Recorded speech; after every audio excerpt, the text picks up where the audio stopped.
Today we're asking the question, is PlayStation VR a failure? Ooh, like me? Yep. Yeah, all right. Well, the sales forecast for PSVR in 2016 has been adjusted from 2.6 million units to only 750,000 units, according to SuperData, who are calling virtual reality in general the biggest loser during the past Thanksgiving/Black Friday weekends. That's pretty harsh.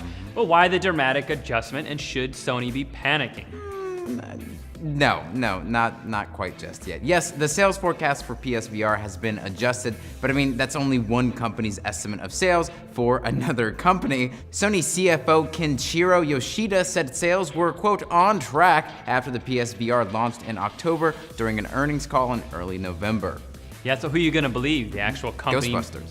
Now, are you gonna believe the actual company making the product, or a research/like insights company? Yeah, I mean, it's a tough call. Despite the lowered estimates by SuperData, they still believe PlayStation VR is performing pretty well. SuperData estimates the Vive will push around 450,000 units and Oculus at about 355,000, both lower than the 750,000 for the PSVR. That is true. There might be other factors at play here causing the estimates to backpedal. One factor, where are the deals at? Yeah, it was something we actually noted last Yeah. week. And it's the reason why SuperData called VR a loser during the past holiday season. Yeah, I think there was a slight deal on the Vive, but other than that, there were like no VR No. deals. Yeah, I mean, the lack of deals or bundles for PSVR during the busy Black Friday weekend was somewhat surprising. It would seem like a great time to push PSVR, but instead, Sony opted to push the PS4 Slim bundle along with the tiny push for the PS4 Pro. Yeah, I saw something like on Amazon. Yeah, I think they knew that was mainly for hardcore people, so they Yeah. didn't care to push it. Stephanie Lamas, Director of Research and Insights over at SuperData, said something very similar. Here I have a quote. Here we go. PSVR had the best opportunity to benefit from the holidays, but their supply inconsistencies and lack of marketing have put them behind their potential.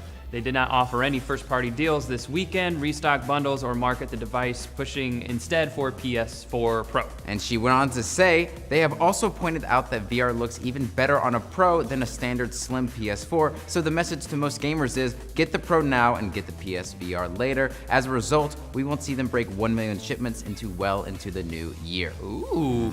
Another factor for the adjusted estimates is the supply of PSVR. On an earnings call last week for GameStop, the retailer said that the units sit on the shelf for no longer than 10 days in their store.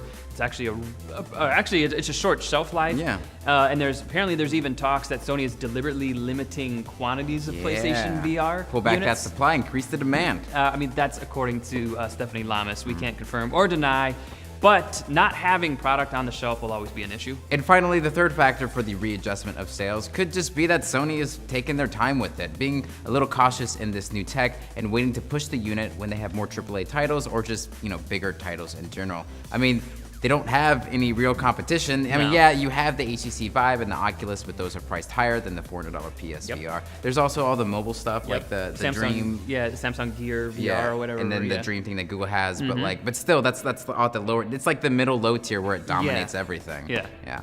So PSVR, it's an affordable price, but Yeah. overall PSVR has a good chance to penetrate the market and get into a lot of households. There's been over 40 million PS4 sold since its launch in 2013. So there's obviously an existing install base there, and like we mentioned, the PSVR is priced very well. It's very affordable. So Yeah, I mean, in the end, it's just going to come down to supply, the marketing, and of course, the games. Yep. If Sony can get some quality games, whether that's AAA or not, on the PS4 in 2017, market the shit out of it, and actually have some of them in stock, then it has the potential to have some uptick in sales. The thing is, I don't know if that'll. So I think this firm, I don't really believe that they exactly know what's going on. I don't think so. I think the big three companies, they knew exactly that VR was going to be a slow start. 750,000 units is really impressive to me. I think it's good. It was actually the next point I wanted to make is that, Okay. is PlayStation VR a failure? No, not really. Yeah. Basically what we're seeing with this story is just one company is just readjusting their estimate because they guessed wrong. Yeah. So They're like, and it's not really a concern for Sony. They're just like, yeah, okay, what it's doing now is what we expected, so they're not too concerned about it. And VR in general still in its infancy. Yeah. So it's going to take some time for VR to catch on. So Yeah. it's a waiting game at this point. You just have to wait a little bit. And based on the way that even Oculus and Vive have talked about it, they're aware that it is a long road to get into consumers' hands. Yeah. So that's actually not bad. I'm impressed with that number, to be completely honest. 750 is not bad. Yeah. Well, what do you guys and girls think? Is PSVR doing fine? Do you have one? do you enjoy it? I actually need to play the one we have here more. 'Cause Yeah, I want to I've- play Rigs and some other stuff. We have that Until Dawn, right? Oh yeah, We do have the that's VR the one. Uh-huh. that's more like just the kind of push through. But anyways, let us know in the comments below or on the Twitters. Yeah, watch our other videos. We have a really good one. We have several good ones, like Sean Murray and team not being guilty of misleading people for that Steam page for No Man's Sky. We also have one that Brandon did about Final Fantasy 15 and the story, or the story it's takes like place a before the primer for the story. game. A primer. Yeah. And then tomorrow or soon we'll have a story about Final Fantasy sales. Yep. So there we go. All right, guys, thank you so much for watching. Have a great day and go live inside virtual reality.